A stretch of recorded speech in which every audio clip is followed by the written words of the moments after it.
스탠달이라는 성경학자는 신학 논문에서 마태복음 1장, 2장에 대해서 기술하기를 마태복음 1장은 예수는 누구인가에 대한 대답을 하고 있고 마태복음 2장에서는 예수는 어디로부터 오셨는가에 대한 말씀을 전하고 있다고 기록하고 있습니다.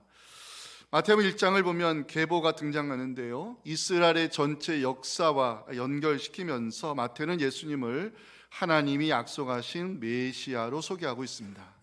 그 증거로 마태복음 전체를 읽어보면요, 구약의 예언이 성취되었다, 이 구절이 모두 10번 등장하는데 그 중에 절반에 해당되는 구절이 마태복음 1장, 2장에 집중되어 나타나고 있습니다. 예를 들어 마태복음 1장 22절, 2장 23절 보면 마태는 예수님이 오심으로 구약의 예언이 성취되었음을 강조하고 있습니다. 이 모든 일이 된 것은 주께서 선지자로 하신 말씀을 이루려 하십니다. 주님께서 나사렛 동네에서 사신 것, 선지자로 하신 말씀에 나사렛 사람이라 칭의하시는 구약의 말씀을 이루기 위함이라고 기록하고 있습니다. 하나님이 약속하셨던 구원자, 선지자들이 예언했던 메시아, 이스라엘이 그토록 기다려왔던 그리스도가 바로 예수라는 사실, 이것을 알리는 것이 복음서 기자들에게 주어졌던 사명이라고 말할 수 있습니다. 마태는 마태복음 3장에서 세례 사건을 기록하면서 예수님의 정체성을 세상에 알리고 있습니다. 예수님 요한에게 세례를 받으실 때 하나님이 하늘을 여시고 말씀하십니다. 마태복음 3장 17절 보시면 하늘로부터 소리가 있어 말씀하시되 이는 내 사랑하는 아들이요 내 기뻐하는 자라. 예수님은 하나님이 주신 메시아 사명을 감당하기 위해서 광야로 나아가 준비하셨습니다. 오늘 본문은 그때에 이 단어로 시작을 합니다. 1절 보시면 그때 예수께서 성령에게 이끌리어 마귀에게 시험을 받으러 광야로 가셨습니다. 그때에 마태가 중요한 사건이 일어날 때 쓰는 습관적 표현인데요, 예수님이 성령으로 충만했을 때, 메시아 사역을 감당하기 위해 광야로 나아가셨을 때 마귀가 시험을 걸어왔다고 성경이 전하고 있습니다. 성경은 왜 예수님을 광야로 이끄신 것일까요? 성경에서 광야는요, 시험의 장소입니다. 이스라엘 백성이 광야에서 시험을 받으면서 하나님 백성의 정체성을 세워갔듯이 예수님도 성령의 이끌림을 받아 마귀의 그 시험을 광야에서 받으시면서 메시아의 정체성을 확고히 하셨습니다. 2절 보시면 예수님 40일을 밤낮으로 금식하셨고요, 줄이셨다는 기록이 나오는데 마귀가 시험을 걸어올 때가 주님께서 배가 고프셨을 때였습니다. 인간의 몸을 입고 오신 예수님, 연약한 인성을 갖고 계셨고 40일 금식하신 후에 배가 고프신 것은 당연한 결과였습니다. 하지만 마귀는 이 순간을 놓치지 않습니다. 마귀는 사람의 약점을 파고든다는 것을 성경이 보여주는 대목입니다. 마귀가 예수님이 걸어온 첫 번째 시험, 떡에 관한 문제였습니다. 3절 보시면 시험하는 자가 예수께 나와서 이르되 네가 만일 하나님의 아들이거든 명하여 이 돌들로 떡덩이가 되게 하라. 네가 만일 하나님의 아들이거든, 예수님의 정체성을 흔들기 시작하는 마귀의 시험입니다. 예수님 마귀의 시험 어떻게 상대했습니까? 4절을 다 같이 읽겠습니다. 시작. 예수께서 대답하여 이르시되 기록되었으되 사람이 떡으로만 살 것이 아니요 하나님의 입으로부터 나오는 모든 말씀으로 살 것이라 하였느니라 하시니 아멘. 마귀는요, 포기하지 않고 두 번째 시험을 걸어옵니다. 마귀가 이번에는 시편의 말씀을 인용하여 예수님을 시험하는 장면이 5절 6절에 나오고 있습니다. 마귀가 예수를 거룩한 성으로 데려다가 성전 꼭대기에 세우고 이르되 네가 만일 하나님의 아들이거든 뛰어내리라.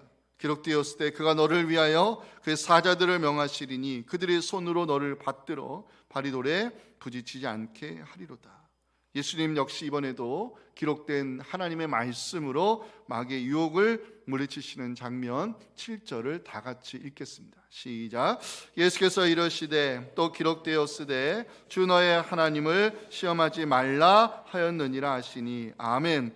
마귀는요, 끈질기게 세 번째 예수님을 시험합니다. 이번에는 높은 산으로 데려가 천하만국과 영광을 보여주면서 만일 내게 경배하면 이 모든 것을 너에게 주겠다 유혹했습니다. 8절 9절입니다.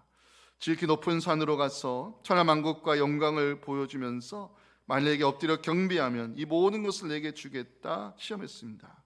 예수님 이번에는요 단호하게 반응합니다.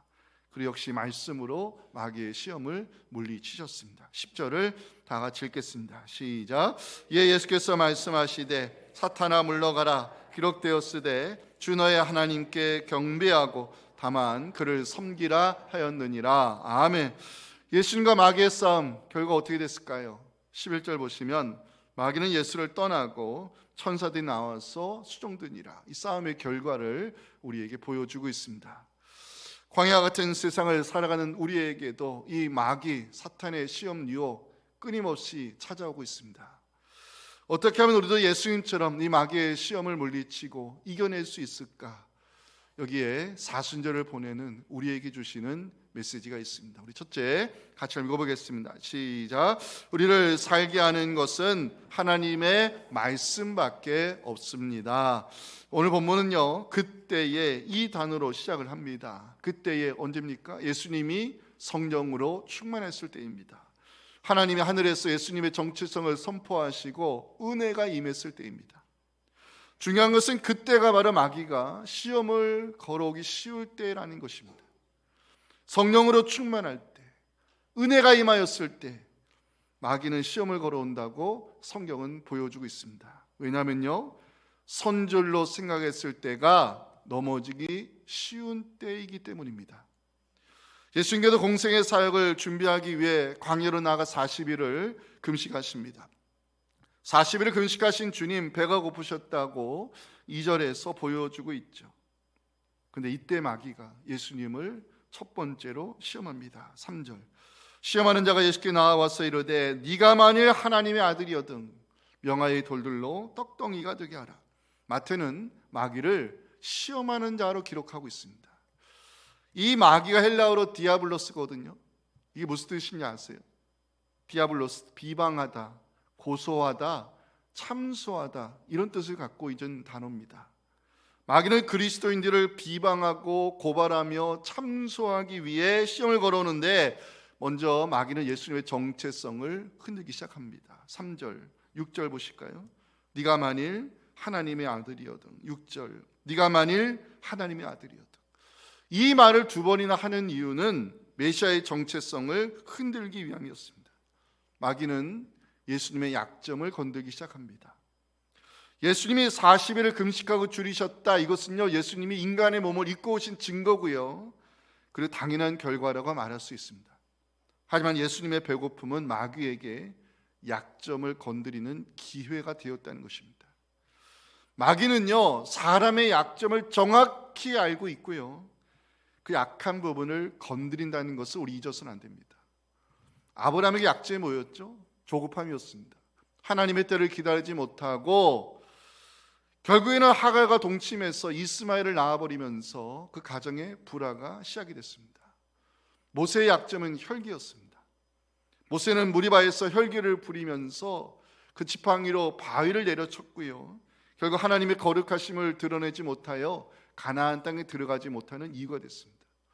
다윗에게 약점은 성욕이었고 부하의 아내 바세바를 건드림으로 사이에 태어난 아들 죽어야 됐고 그 후에 다윗의 가정과 이스라엘은 그 나라가 평안하지 못했습니다. 믿는 사람 약점 관리를 잘해야 된다는 거 성경 우리에게 가르치는 교훈입니다.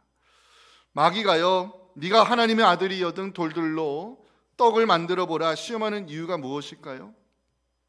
이것은요 능력자가 되어서 하나님의 아들로 인정을 받아보라는 것입니다. 돌들로 떡을 만드는 능력자가 되면 예수님이 하나님의 아들이 되는 것입니까? 예수님의 정체성은요 이미 세례 사건을 통해서 성부 하나님이 세상에 선포해 놨습니다.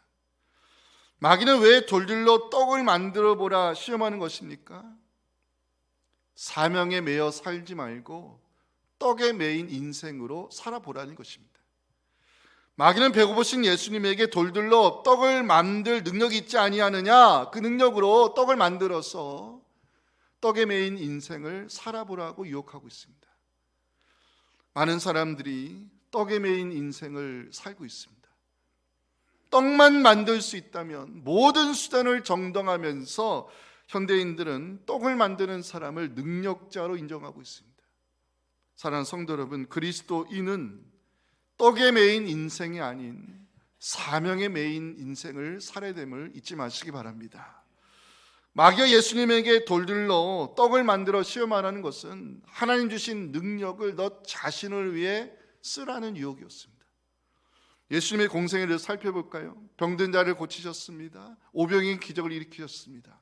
말씀으로 풍랑을 잠잠하게 하시고 이 귀신들을 쫓아내셨습니다. 메시아의 능력을 사용하여서 사람들을 살리셨습니다. 하지만 예수님은 성전세를 문제 삼는 이들 때문에 베드로에게 물고기의 입에서 한 세계를 가져오게 하심으로 문제를 해결하신 후에는 단 한 번도 메시아의 능력을 자신을 위해 사용하시지 않으셨습니다. 약점을 파고드는 마귀, 정체성을 흔드는 마귀, 사명이 아닌 떡에 매인 사람으로 살아보라는 마귀, 하나님 주신 능력을 자신을 위해 사용하려는 이 마귀의 시험, 예수님 어떻게 상대했습니까? 4절 여러분들이 한번 읽어주시면 좋겠습니다. 시작.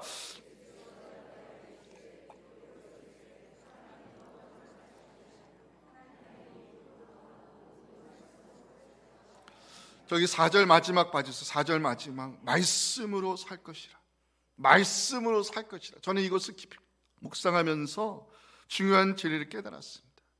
우리를 살게 하는 것은 하나님의 말씀밖에 없는 줄로 믿습니다. 믿는 사람은요, 떡의 힘으로 사는 사람이 아닙니다. 믿는 사람은 하나님의 말씀으로 살아야 됩니다. 사랑하는 성도 여러분, 말씀이 능력입니다. 말씀이 우리를 살게 하는 힘이라는 사실을 믿으시면서 말씀으로 마귀의 유혹과 심을 이겨내는 능력 있는 그리스도인 될 수 있기를 주님의 이름으로 축원합니다. 두 번째 우리 메시지 같이 한번 읽어볼까요? 시작. 배움의 시간을 통하여 하나님의 말씀을 신뢰하는 믿음을 가져야 합니다. 마귀의 두 번째 시험은 5절에 나오죠. 마귀가 예수를 거룩한 성으로 데려갔다. 자, 질문을 던지겠습니다. 마귀는 왜 예수님을 거룩한 성으로 데려간 것입니까? 마귀는 왜 예수님을 거룩한 성에서 시험하는 것입니까? 생각해 보셨습니까?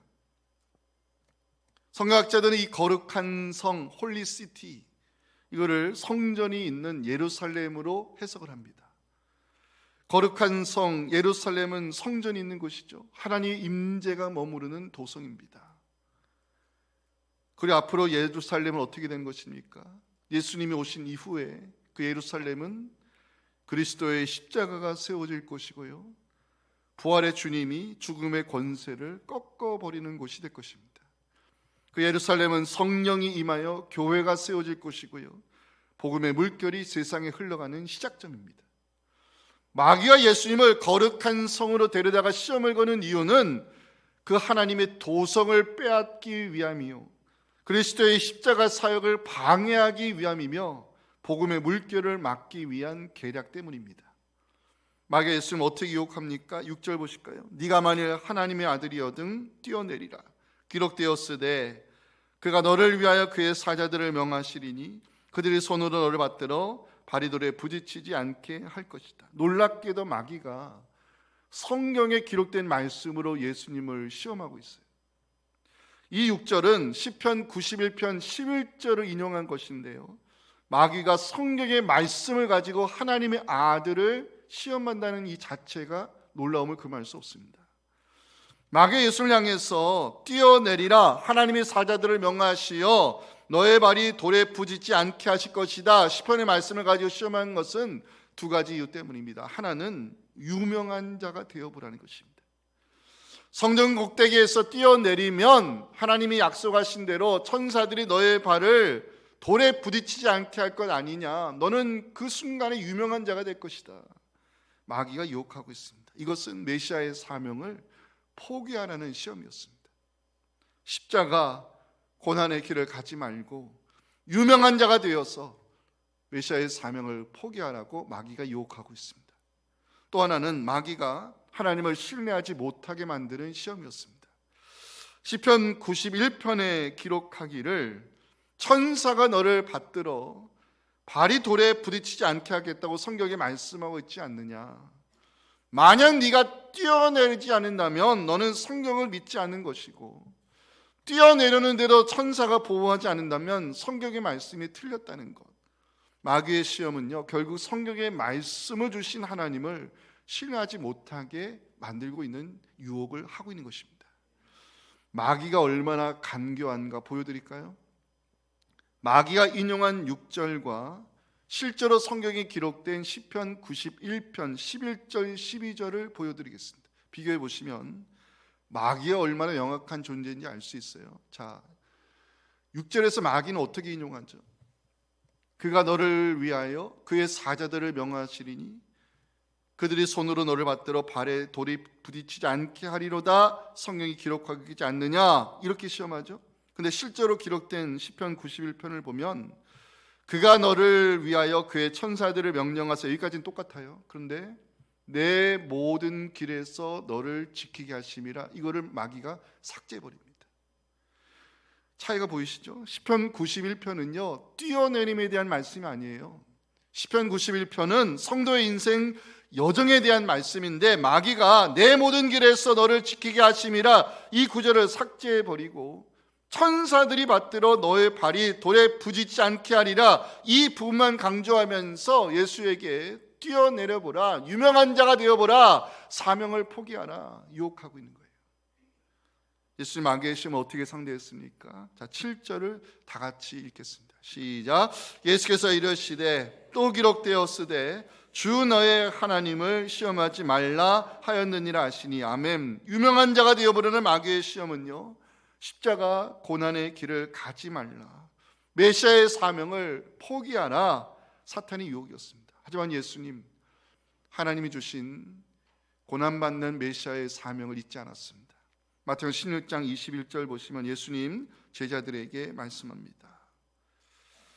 자기가 예루살렘에 올라가 장로들, 대제사장들, 서기관들에게 많은 고난을 받고 죽임을 당하고 제3일에 살아낼 것을 말씀하셨고, 그리고 그 말씀대로 주님은 고난의 길을 올라가셨습니다.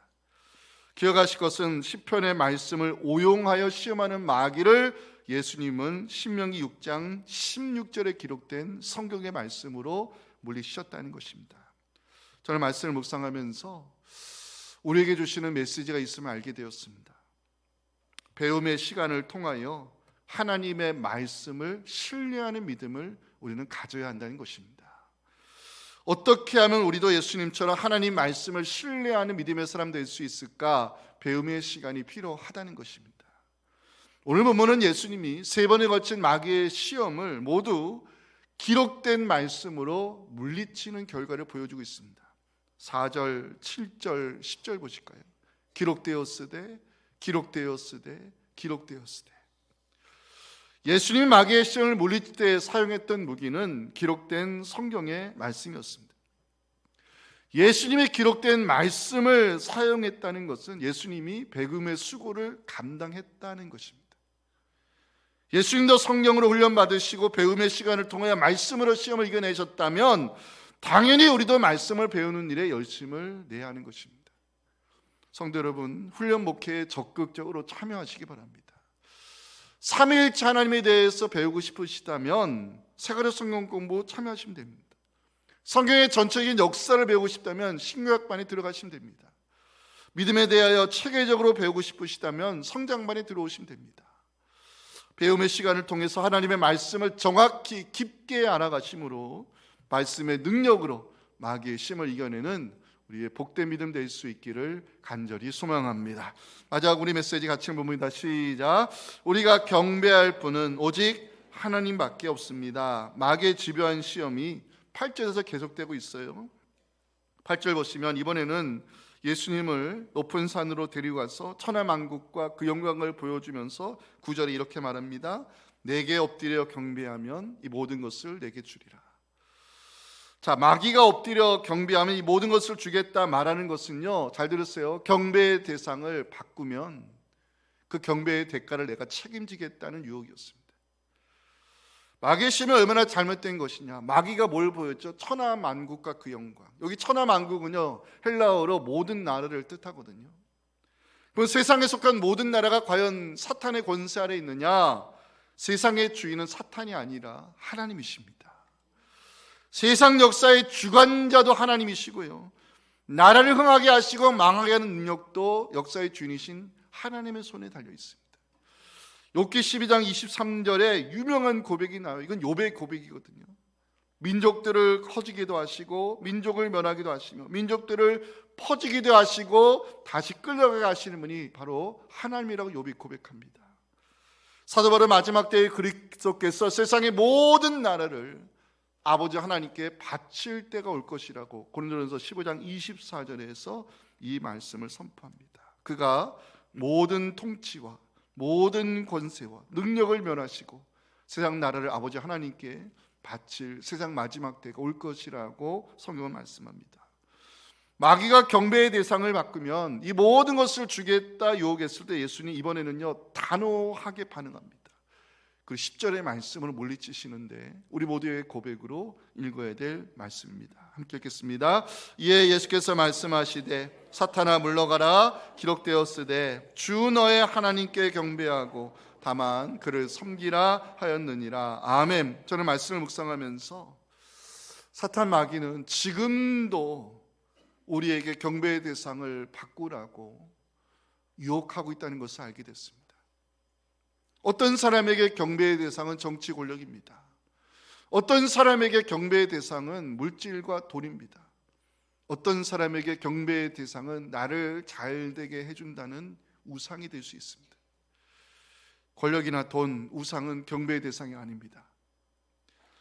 성경은 우리에게 묻습니다. 지금 나에게 경배의 대상은 무엇이냐고. 요한계시록은요, 우상에게 경배하는 자들은 산채로 유황불에 던져지게 될 것을 계시록 19장 20절에서 경고하고 있습니다. 짐승의 표를 받고 그의 우상에게 경배하는 모든 자들은 산채로 유황불 지옥에 던져질 것으로 성경은 말씀합니다. 사도 요한은 우리가 경배할 분은 우리 세상의 주인이신, 세상을 다스리시는 하나님밖에 없다고 계시록 14장 7절에서 선포하고 있습니다. 함께 읽겠습니다. 그가 큰 음성으로 이르되 두려워하며 그에게 영광을 돌리라. 이는 그의 심판의 시간이 이르렀음이니 하늘과 땅과 바다와 물들의 근원을 만드신 이를 경배하라 하더라. 아멘. 이번에 설교 준비하면서 알게 된 것이 있습니다. 예수님 3번에 걸쳐 마귀의 시험을 받으셨을 때 모두 다 하나님의 이름을 선포했다는 것입니다. 4절 하나님의 입으로 나오는 말씀으로 살 것이라. 7절 하나님을 시험하지 말라. 10절 하나님께만 경배하고 그를 섬기라. 사랑하는 성도 여러분, 마귀가 시험을 걸어올 때 하나님의 이름을 선포하시기 바랍니다. 마귀가 하나님 이길 수 없습니다. 사탄은 하나님을 상대할 수 없습니다. 믿음으로 하나님의 이름을 선포하면 마귀가 물러가고 하늘의 천사가 우리를 돕는다는 사실을 확신하시면서 11절 다 같이 읽고 오늘 설교 마칩니다. 시작. 예, 마귀는 예수를 떠나고 천사들이 나와서 수종드니라. 아멘. 하나님 아버지, 세상 많은 사람들이 떡을 만드는 자를 능력자로 인정하고 부러워하기까지 합니다. 마귀는 지금도 우리에게 사명을 포기하고 떡에 매인 인생을 살라고 유혹하고 있습니다. 마귀는 우리에게 유명한 자가 되어보라고 유혹하고 있습니다. 그 마귀는 우리에게 경배의 대상을 바꾸어 보라고 시험하고 있습니다. 하나님, 지금 나는 무엇을 의지하고 있는지, 나에게 능력과 힘이 되는 것은 무엇인지 성경이 우리에게 묻고 있습니다. 또한 성경은 우리에게 너의 경배의 대상은 누구냐고 묻고 있습니다. 이 말씀 앞에 분명히 대답할 수 있도록 우리의 믿음을 준비시켜 주시고 하나님의 말씀으로 살게 도와주시옵시고 말씀의 능력과 힘을 의지하게 도와주시옵시고 오직 살아계신 하나님께만 경배를 드리는 사순절의 예배자 되게 하여 주시옵소서. 예수님의 이름으로 기도하옵나이다. 아멘.